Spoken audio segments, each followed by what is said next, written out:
గాయత్రి ఉంటే మనకి చూపించమనండి. ఇప్పుడు చూపించలేం.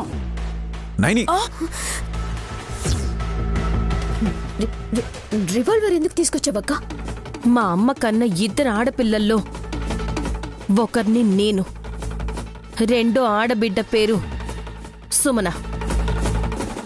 అది అందర్లా కలిసిమెలిసి ఉండే రకం కాదని, పిచ్చి పట్టి మనిషే కాకుండా పోయిందని తనని రివాల్వర్తో షూట్ చేసి చంపేశారు ఈరోజు.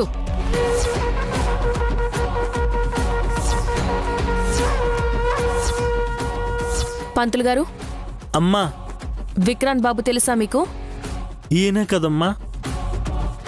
అతని భార్య ఇందాకే చనిపోయింది. 10 రోజుల దాకా శవాన్ని ఇంట్లో ఉండనివ్వడం మంచిది కాదు కాబట్టి శార్దకర్మలు కూడా ఈరోజే ఇప్పుడే జరిపించేయండి.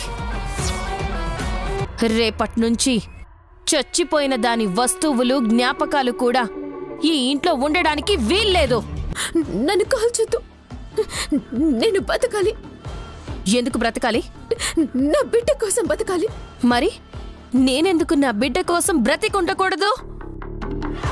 నా పెద్ద కూతురు గాయత్రమ్మ గారు వస్తారన్న నమ్మకంతో ఎదురు చూసి బ్రతకడంలో అర్థం లేదని నువ్వెలా డిసైడ్ చేస్తావే?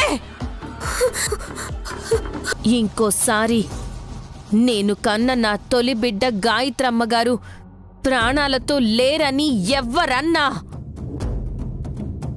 తర్వాత వారి ప్రాణాలే తీసేస్తాను.